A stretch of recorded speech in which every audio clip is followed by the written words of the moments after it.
not that forceful, but the Mars could often be misunderstood. But the Jupiter opposing the Mars increases the aggression. The Saturn squaring it controls it. So he could work very hard and be very disciplined around his energy.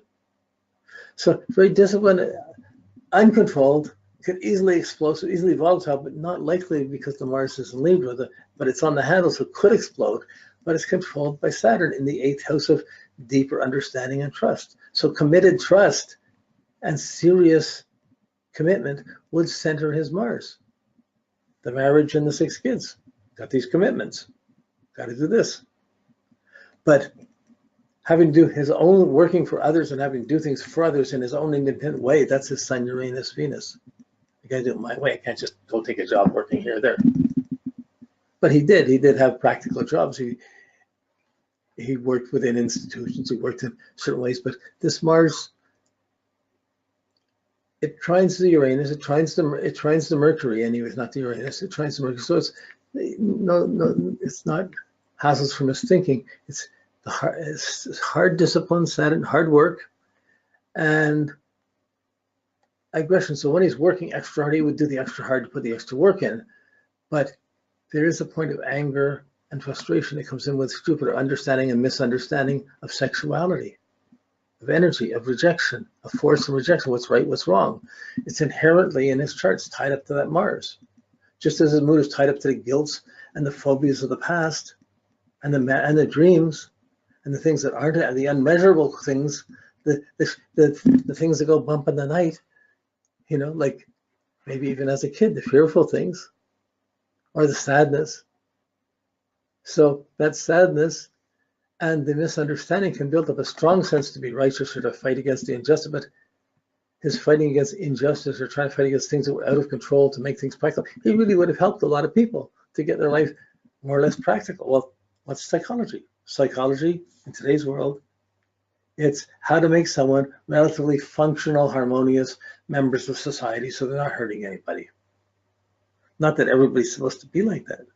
It's not spiritual. It's the anchor of psychology.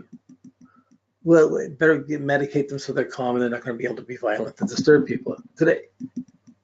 So, but the seeds of this, it's there. But he would have storms of anger when he's let down. He would drive very hard, but he's competitive. He would work hard. But at the same time, he wouldn't want to show it as blatantly competitive. He wouldn't want to get the backlash from it. He'd want to be doing things to get approval, to be appreciated, to be rewarded. So he'd wait till he got rewarded. Then he would have, when he had a chance to talk, his Gemini moon would come out, his Mercury, Uranus, and boy, he would have all sorts of things substantiated that he could talk about that would shock people. But with the Scorpio Ascendant, he's tied into who's doing what are you doing? What are you doing? He's watching what you're doing. So he would be watching anything that you do that would be wrong. And he'd pick on it and be very perceptive and walking right into it.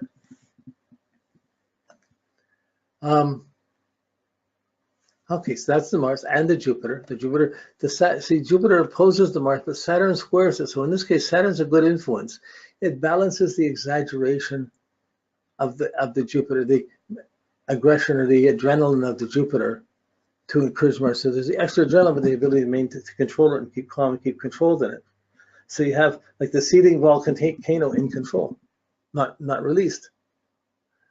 And when you see him, you look at his face, you see the Scorpio intensity, and you feel it's ready to erupt, or you almost expect it. But really, he's much more passive than it appears.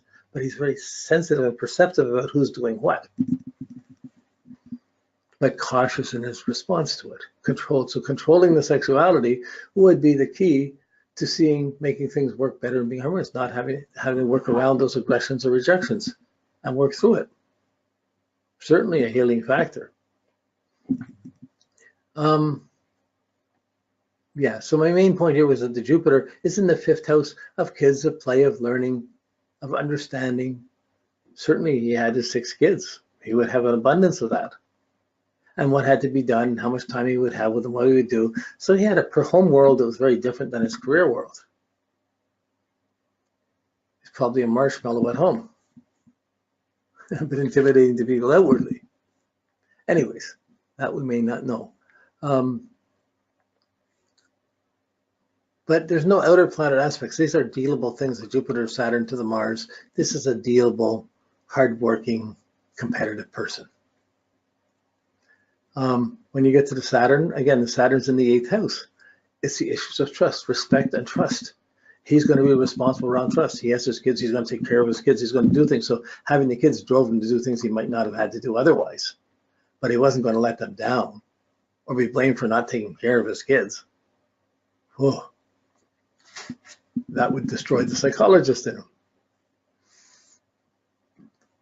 So having the marriage, 7th house, and having the kids, even though there was 6, a lot of work, it grounded him. It gave him all the necessary interreactions to be able to be more centered than most people who just had 1 or 2 or were just having kids or didn't have them.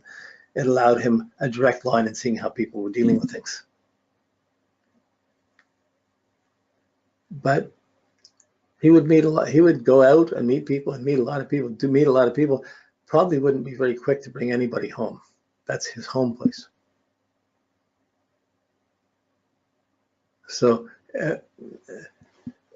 his wife's biography would have been a most intriguing one, around what she went through and being with him.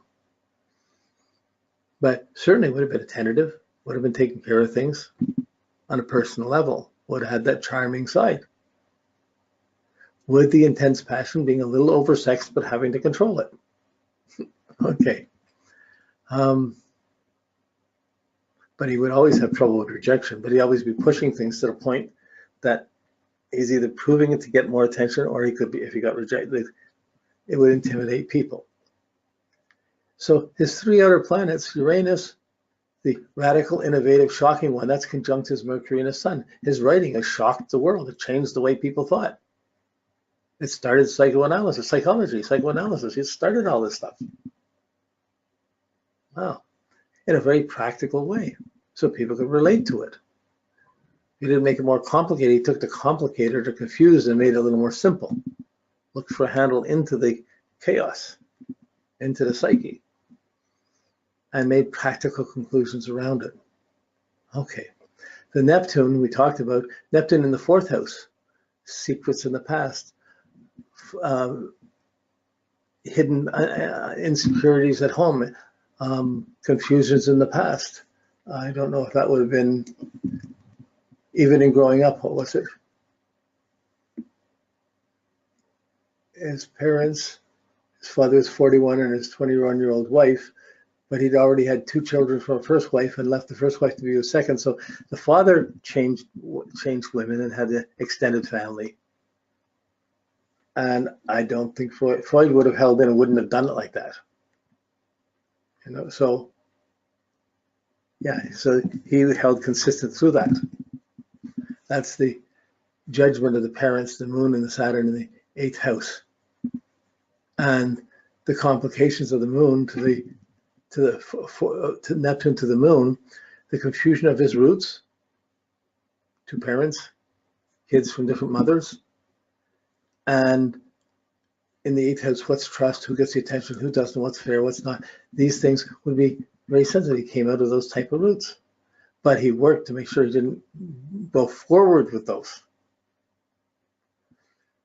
So, okay. And the Pluto we talked about, it's in Taurus, but it's in the 6th house of having to transform and put himself through. Being afraid of taking in bad energy, taking impressions, and anytime he gets a reactions from somebody, as soon as someone said something that would affect whether he was liked or not liked, it would threaten him. He would be threatened by anything that became personal. So he could be very exciting talking personally in a lecture hall, talking to people, impressing his other psychologists or his students. But if anything was made personal about his personal life, it would instantly be interpreted as a threat. He would be defensive about it. And then he would try and find why around his appreciation. So his wife would have to know this type of response when he didn't get what he wanted. Whoa. And it's there. But again, the Pluto isn't really hitting anything. It's close to the Venus. It's not crucially close to make it harsh or hard-hearted.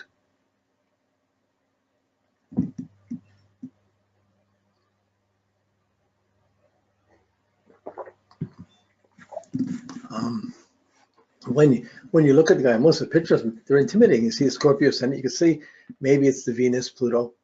You don't see he's very receptive, but he's intimidated by the reception. So you get an intimidating impression, first impression, not a sympathetic one. Okay, yeah, okay. Now, I see his personal motivation is Aquarius. He's motivated by truth and knowledge, by respect for knowledge, by being listened to, by being heard, by being respected. That's the writer in him, to want to write things, something formal, can explain things that he respects, and it's his anchor.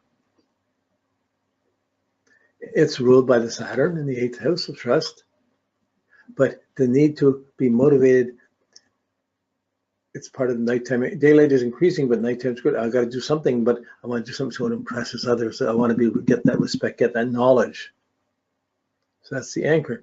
Jung had the Aquarius rising, so he had his identity with Saturn there. So his identity had to be knowledgeable.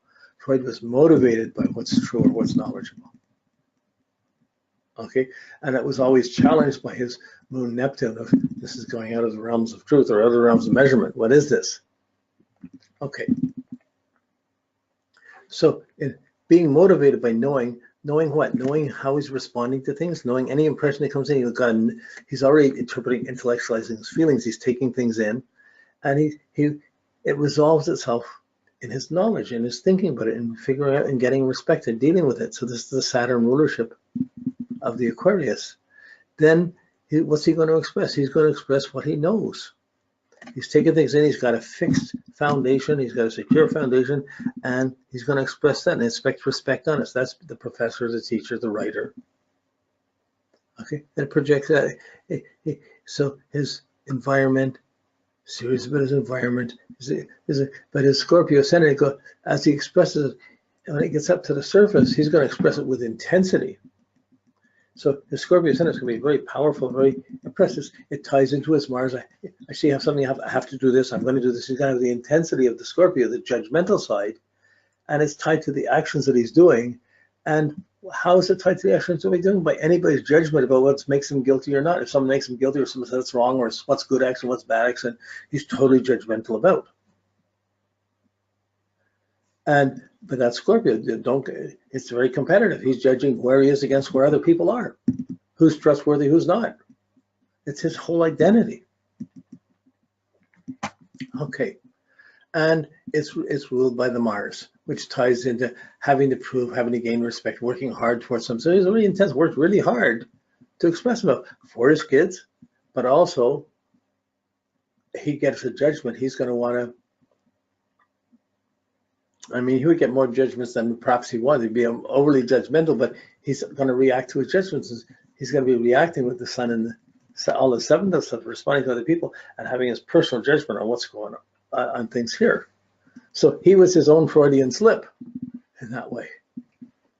But okay, so this need, when he puts his identity, his self-image was very judgmental, very serious, very powerful.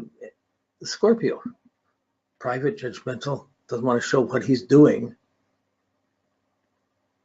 but is sensitive to anybody doing things, to anyone telling him what to do. It's a little, perhaps domineering, perhaps might be in a personal way. But then he puts that competitiveness out and he builds it up to career. His status point, his achievement point is to be best. It's Leo on the midheaven, to write the best book, to be known. So his intensity to go into the dreams, go into the depth and put it together, put things about sexuality and how people relate together, who's a friend, who's a lover, what happens in these interrelationships. And he would have to go through that because his father went through it. And he grew up with kids with different mothers in his family. And all the different confusing loyalties that would involve.